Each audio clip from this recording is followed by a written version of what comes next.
சரியா? இன்று பாரத பிரதமர் மோடி அவர்களுக்கு ஒரு கடிதம் எழுதியிருக்கிறேன்.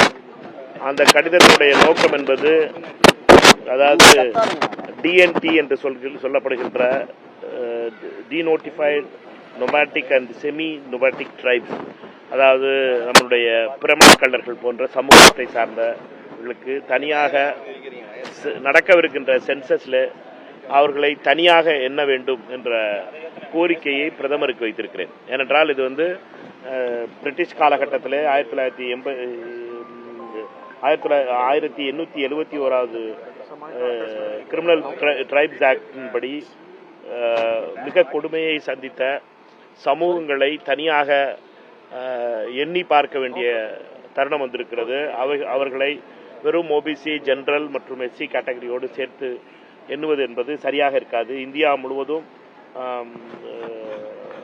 1952 இந்த டீநோட்டிஃபைடு கம்யூனிட்டிகளை தனியாக அவர்களுக்கென்று கோரிக்கைகளும் அவருக்கான வேலைவாய்ப்பு, படிப்பு மற்றும் மற்ற விஷயங்களை செய்வதற்காக அரசு முன்னெடுத்தாலும், இந்த கணக்கெடுப்பு என்பது, வருகின்ற சென்சஸில் எடுக்கப் போகின்ற கணக்கெடுப்பு என்பது மிக மிக முக்கியமாக இருக்க போகிறது. இதை மத்திய அரசு இந்த சென்சஸில் அதை தனியான காலமாக வைக்காவிட்டால் அவர்களை பற்றிய கணக்கெடுப்பு இல்லாமல் போகும். அதை சரி செய்வதற்கு இது சரியான நேரம். சென்சஸ் தொடங்குவதற்கு முன்னால் மிகவும்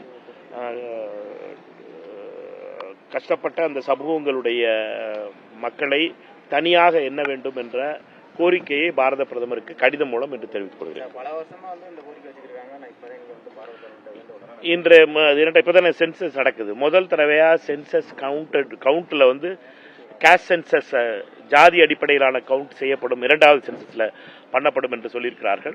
அதுல இதை சேர்க்கணுங்கிறது தான். என்னென்னா அது வெறும் ஓபிசி கேட்டகரியாகவும், எஸ்சி கேட்டகரியாகவும், எஸ்டி கேட்டகரியாகவும், எஸ்சி நம்மளுக்கு தெரியும் கவுண்ட் பண்ணுவாங்க.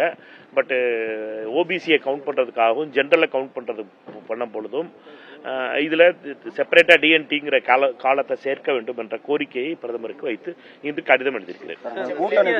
என்ன சொல்லியிருக்காருன்னா, காங்கிரஸ் இல்லாம டிஎம்கே கவர்மெண்ட் ஃபார்ம் பண்ண முடியாதுன்னு சிடிஆர் நிர்மல்குமார், காங்கிரஸ் கட்சிக்கு அவருடைய அதிகாரத்தை கொடுத்தாங்க அப்படின்னு. சோனியா காந்தி அம்மையார் தான் திமுகவை வளர்த்தெடுத்தார் அப்படின்னு சொல்லி அது அவருடைய கருத்து. அவர்களுடைய கருத்தை நான் என்ன சொல்ல முடியும்? எதிர்ப்பு தெரிவிச்சாங்க, கூட்டணி இது பண்ணி வைக்கணும்னு சொல்லிட்டு தொடர்ந்து விருதுநர்னு தொடர்ந்து பரவலா போய்கிட்டே இருக்கு. ஆட்சியில் பங்குற கோரிக்கை காங்கிரஸ் கட்சி நான் சொல்ல வேண்டியதெல்லாம் சொல்லிட்டேன். சரியா? நீங்க அதை போட்டு திருப்பி பேசிக்கிட்டு எவ்வளவு ஒரு முக்கியமான விஷயத்தை பேசிக்கிட்டு இருக்கீங்க. நீங்க திருப்பி பழைய விஷயத்துக்கு போயிட்டு இருக்கீங்க. உங்க கோரிக்கை தலைமைக்கு தெரியுமா? நீங்க இந்த ஆட்சியில் பங்குன்ற ஒரு கோரிக்கை தலைமை தான் கேட்டுச்சுல. 17ஆம் தேதி தலைமையிட்ட உட்கார்ந்து பேசிட்டு தானே வந்தோம். சரியா? ராகுல் காந்தி அவரோட கருத்து என்ன? மாணிக்கம் அவர் பெரிய ஆளான்னு சொல்லி சொல்றாரு செல்வ பிறந்தகை. அதெல்லாம் அண்ணனை பொறுத்த வரைக்கும் அதெல்லாம் ஒண்ணும் இல்லை. அண்ணனுக்கு தம்பிக்கு ஒன்றும் பிரச்சனை, பெரிய பிரச்சனை இல்லை. நடவடிக்கை எடுக்கப்படும் சொல்லி சொல்றாரு. அதெல்லாம் நடவடிக்கை எடுக்கப்படும். அதெல்லாம் நீங்க பத்திரிகையாளர்கள் பெருசாக்கிட்டு இருக்காது. அண்ணனுக்கும் தம்பிக்குமான ஒரு பிரச்சனை ஒண்ணுன்னா, நாங்கெல்லாம் சகோதரர்கள். காங்கிரஸ் கட்சியில ராகுல் காந்தி அவர்களுடைய தலைமையில கார்கே அவர்களுடைய தலைவராக ஏற்று காங்கிரஸ் கட்சியை பலமான கட்சியாக மாற்றுவதற்காகவும், காங்கிரஸ் தொண்டர்களுடைய பலமான காங்கிரஸ் கட்சியை உருவாக்குவதற்குமான எங்களுடைய முயற்சிகள். இதுல நீங்க எல்லாரும் எதுவும் சிண்டு முடிச்சு விடாம பிரச்சனை. ராகுல் காந்தி அவர்களோட கருத்து ஆட்சியில் பங்குல ராகுல் காந்தி அவர்களுடைய நீங்க தான் கேட்கணும் அவர்களை. சார், நீங்க ட்விட்டர்ல அச்சமில்லை ஒரு வாசகத்தை போட்டீங்க. காலையில குட் மார்னிங் மெசேஜ் போடுறாப்ல. காலையில குட் மார்னிங் மெசேஜ் போடுறாப்ல. நான் டெய்லி ஏதாச்சும் ஒரு மெசேஜ் போடுவேன். அதுல புகார் அடிக்க போறாங்க. இந்த டைம் நீங்க தான் நினைச்சுக்க வேண்டியதான். என்னைய பொறுத்த வரைக்கும் பாரதியார் வார்த்தை தப்பான வார்த்தை. அது பதவி ராஜினாமா பண்ணிட்டீங்கன்னு சொல்லி ஐடி போட்டோன்னு அது ஒரு அல்ட்ரா சில்லற ஐடிவிங்க பத்தி நீங்க பெருசா பேசாது. அதுக்கு ட்வீட் போட்டிருந்தேனே. அவர்களுடைய பாவம் இது கற்பனைக்கு ஒரு எல்லையே இல்லாம இருக்கா இல்லை பாவம். கரூர் நாடாளுமன்ற உறுப்பினர் குறித்து மிக மிக கேவலமான ஒரு சங்கிகளுடைய இந்த பார்வை தமிழகத்திலே தொடர்கிறது. மாநில தலைவராக இருக்கின்ற திரு நயினார் நாகேந்திரன் அவர்கள் எப்படி பெண்களை பற்றி அவதூறாக பேசினாரோ, நேற்று திருப்பி அது திருப்பப்பட்டிருக்கிறார் நினைக்கிறேன். மாவட்ட தலைவர்களுக்கு அந்த வியாதி பாஜகவில், அதுவும் சங்கிகளுக்கு அது அந்த வியாதி ஒட்டியிருக்கு. அந்த வியாதியினுடைய அடிப்படை அந்த வியாதியை தீர்க்க வேண்டியது மிக மிக முக்கியமான கடமை. காவல்துறை அதற்கான உரிய நடவடிக்கை எடுக்கும் என்று நினைக்கிறேன். இதை கடுமையான கண்டனம் தெரிவித்துக் கொள்கிறோம்.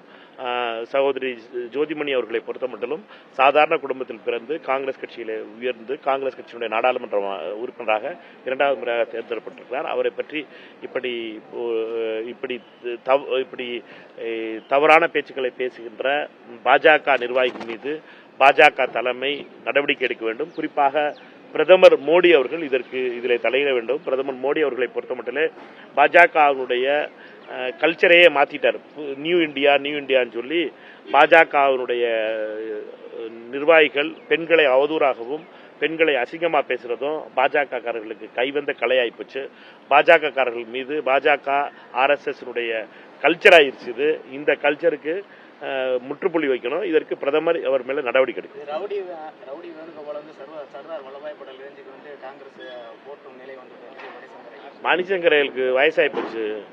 அவருக்கு என்னன்னா அவரோட வயது மூர்ப்பு காரணமா ரொம்ப பாவம் ஃப்ரஸ்ட்ரேஷன்ல இருக்காரு. அவரை பத்தி விடுங்க.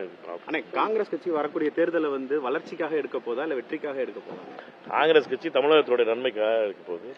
தமிழகம் நாங்கள் வந்து இந்தியா கூட்டணி வந்து தமிழகத்தினுடைய நன்மைக்காக போராடுறோம். எங்களை பொறுத்த மட்டும் இந்த போராட்டம் தமிழக முதலமைச்சர் சொல்லியிருந்த மாதிரி இந்த போராட்டம் வந்து டெல்லிக்கான போராட்டம். டெல்லிக்கு தமிழ்நாடு வெர்சஸ் டெல்லிங்கிறது தான் நாங்கள் போராடிக்கிட்டு இருக்கோம். எங்களை பொறுத்த மட்டும் நம்பிக்கை இருக்கு. மிக முக்கியமான இந்த தேர்தலில் தமிழகம் வெற்றி பெறும்.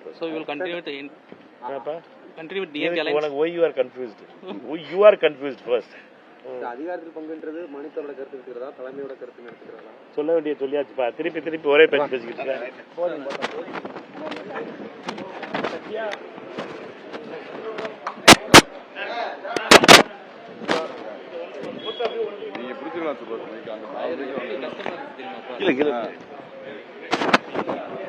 இல்லாம இருக்கும்.